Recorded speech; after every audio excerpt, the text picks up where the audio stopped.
মেধাবী দুই ছাত্রীকে প্রবাসী চিকিৎসকের সংবর্ধনা। রাজ্যের ষষ্ঠ স্থানাধিকারী ও দেবীপুর গার্লস স্কুল থেকে সর্বোচ্চ নম্বর প্রাপ্ত দুই ছাত্রীকে শুভেচ্ছা জানান পূর্ব বর্ধমান জেলার মেমারির গর্ব আমেরিকায় কর্মরত প্রবাসী চিকিৎসক ডক্টর বুদ্ধদেব দা। মেমারি বিদ্যাসাগর স্মৃতি বিদ্যা মন্দির শাখা এক বিদ্যালয়ের ছাত্রী আফরিন মণ্ডল উচ্চ মাধ্যমিক পরীক্ষায় 491 নম্বর পেয়ে রাজ্যের ষষ্ঠ স্থান অধিকার করে। বাবা এমএসকে স্কুলের অতিথি শিক্ষক এবং মা গৃহবধূ। ভবিষ্যতে মেডিকেল কোর্সে পড়াশোনা করে চিকিৎসক হতে চায়।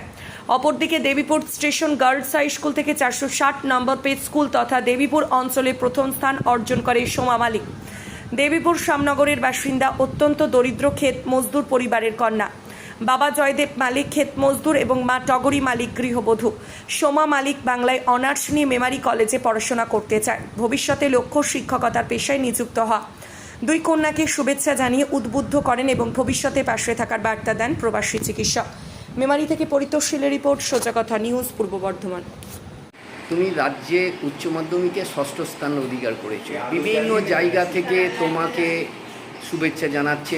তার মধ্যে আজকে একজন প্রবাসী বাঙালি চিকিৎসক সুদূর আমেরিকা থেকে এসেছেন তোমাকে শুভেচ্ছা জানাতে। কেমন লাগছে? খুবই ভালো লাগছে।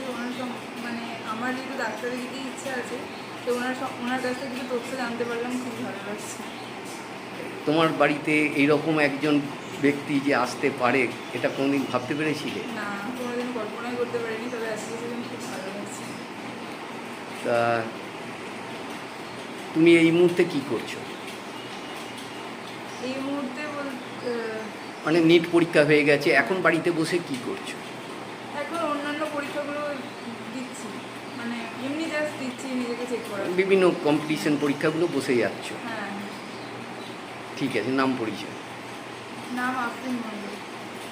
ধন্যবাদ। এই আজ বাড়িতে একজন প্রবাসী চিকিৎসক এসছে, কেমন লাগছে? খুব ভালো লাগছে আমার। তোমাকে আরও তো অনেক জায়গা থেকে সব শুভেচ্ছা জানাতে আসছে, তো তার মধ্যে আজকের শুভেচ্ছাটা কেমন লাগছে? খুব ভালো লাগছে আমার। তুমি ভবিষ্যতে কি আশা রাখছো? ভবিষ্যতে আশা রাখছি, কি আশা?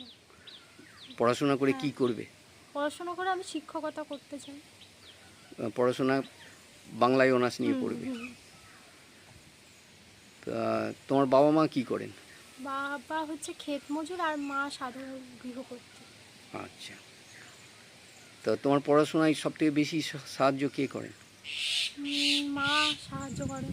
মা করেন? হ্যাঁ, আর প্রাইভেট টিচাররাও ছিলেন, ওনারাও করেছে, স্কুল শিক্ষক শিক্ষিকারা। তোমার নাম পরিচয় একবার? আমার নাম সোমা মালিক। ধন্যবাদ।